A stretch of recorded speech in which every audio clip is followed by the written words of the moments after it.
ada. Kemarin kita sampai mana? Gak apa-apa. Sampai sini. Sampai Distribusi. Masih ingat apa itu distribusi? masih. Apa distribusi? Distribusi adalah Ya. rantai bisnis atau perantara seperti produsen dan pengiriman, pengecer dan internet yang dilalui barang dan jasa hingga mencapai konsumen akhir. Oke, hari ini kita membahas tentang kegiatan konsumsi. PPT-nya sudah disedot?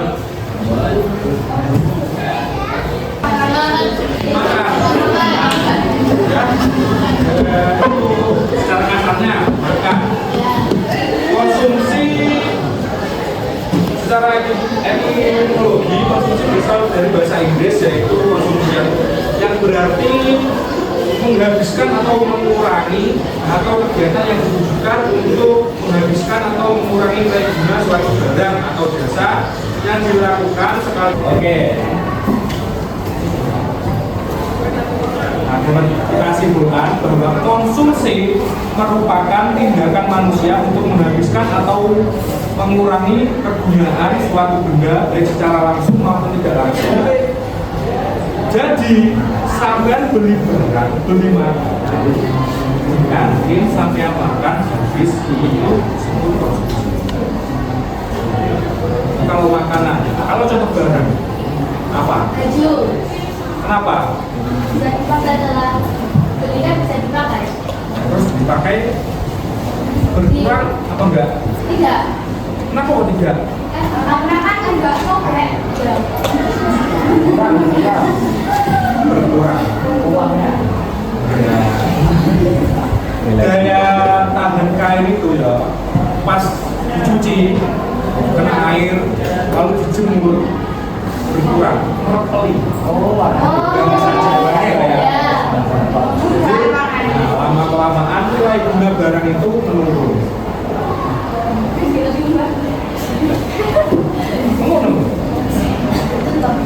Oke, paham ya?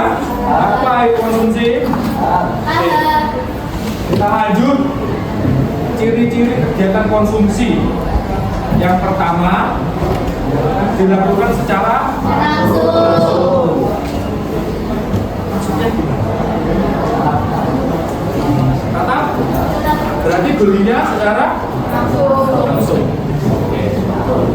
Berarti nggak perlu saya jelaskan berarti. Tidak. Yang kedua, barang kegiatan konsumsi dapat dari pembelian atau pengorbanan. Harga diri sampean. Ya. Itu harga diri sampean ada berapa? Tapi itu pun harga diri itu yang pun ini. Jangan kayak gitu. Sampean harus bisa memilah dan memilih orang yang bisa dalam mau kalian pilih. Ini kira-kira penting buat saya. Kira-kira kedepannya itu berguna nggak buat saya. Jadi kalian harus bisa memilah dan memilih barang-barang yang akan. Oke, lanjut. Fungsi konsumsi ada berapa itu? Ada 4. Yang pertama adalah mengurangi nilai guna barang atau jasa secara bertahap. Nah, jadi seperti yang saya jelaskan tadi, ketika kita membeli barang lalu kita pakai barang tersebut, pasti kegunaan barang itu, nilai guna barang itu menurun. Contohnya seperti tadi pulpen ataupun buku, itu pasti nilai guna barangnya menurun dan lama-lama bisa rusak ataupun habis. Yang kedua ada menghabiskan nilai guna barang sekaligus. Nah, kalau ini langsung habis, berarti itu contohnya seperti makanan dan minuman. Lalu yang ketiga memuaskan kebutuhan rohani. Nah, ini contohnya kalian itu Islamik banget ya loh. sampai beli Quran untuk kalian baca, lalu hati kalian itu tentram, damai, wajah kalian berseri-seri. Ayo, ada yang ditanyakan? Nggak ada. Kalau begitu kita buat berapa kelompok ya? 50 kelompok?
Menurut kalian, apakah perilaku Doni tergolong konsumsi yang bijak? Apa? Perilaku Doni tidak tergolong konsumsi yang bijak karena cenderung boros atau tidak rasional.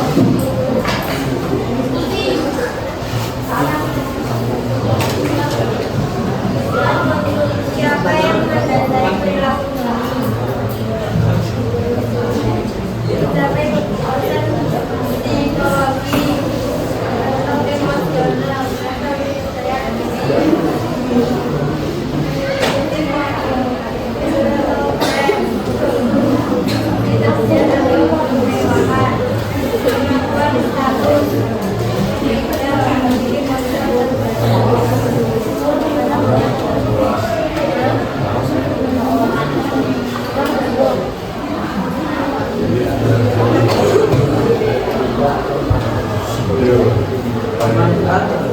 konsumsi apa yang dilakukan agar tidak boros. Jadi seharusnya fokus pada fungsi primer dan sekunder yang rasionalnya efisien. Memenuhi kebutuhan yang mendasar dan mendasar. Dua, memanfaatkan barang hingga nilai gunanya benar-benar habis. Tiga, membuat skala. Yang mau tanya? Tanya?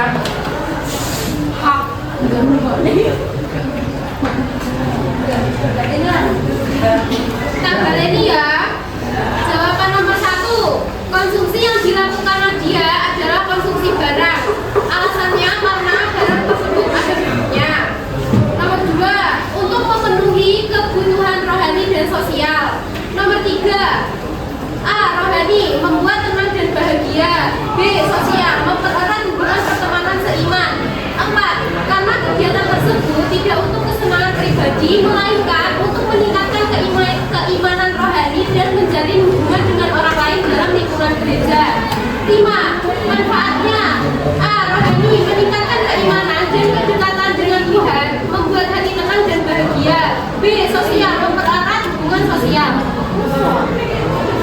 Yang ada nggak? Oke, silakan. Beri aplaus kepada yang kedua.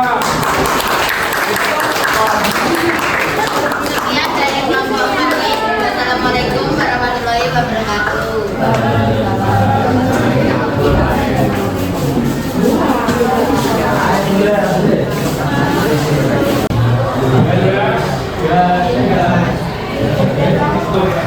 Sekian dari presentasi kami. Jika ada salah kata, kami minta maaf. Assalamualaikum warahmatullahi wabarakatuh. Waalaikumsalam warahmatullahi wabarakatuh. Ridho tangan.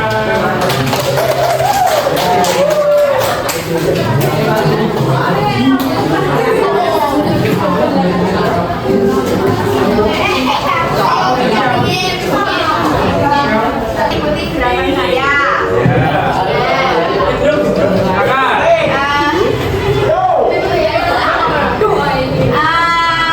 Pegang mata, pegang telinga, pegang hidung, pegang alis, pegang kaki, pegang telinga,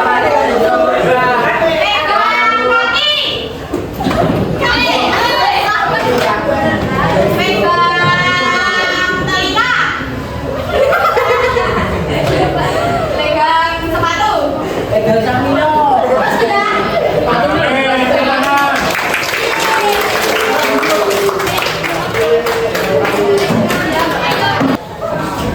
Oke, terima kasih. Silakan istirahat. Pelajari lagi ya materi. Kemudian dari saya dan yang berikutnya saya mohon maaf. Wassalamualaikum warahmatullahi wabarakatuh.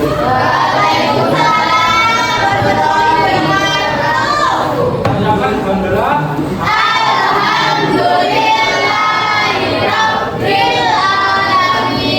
Plak, itu saya lupa harus ngapain nonton loh Bu. Ada jeda kapan? Pas apa itu habis ice breaking. Oh iya. Ya, Bu. Kamu pergi nyapa no? Oh iya, gue malah bingung. Bu. Terus kata teman-teman saya itu terlalu banyak guyon nih. Karena saya itu tak guyon aja Gus. Ya itu Bu. Kayaknya kok Mau bocah paling anu ya, nggak greget kan, nggak ada yang menjelaskan materi karena menurut mereka kita punya apa nih ya, punya bercanda ya. Saya mulai dulu ya. Terima kasih Mas sudah membantu untuk saya membimbing, mendampingi anak-anak belajar di kelas 10 ke depan. Pertama dari segi ini dulu ya refleksinya modul. Dari segi modul karena formatnya kan kemarin sudah saya kasih ya, model belajarannya podo, metodenya podo. Jadi dari segi modul itu sifatnya sudah sesuai dengan PBL. Belum sifat toh. Kemudian mungkin yang kurang diperbaiki atau mungkin harus diperhatikan itu terkait dengan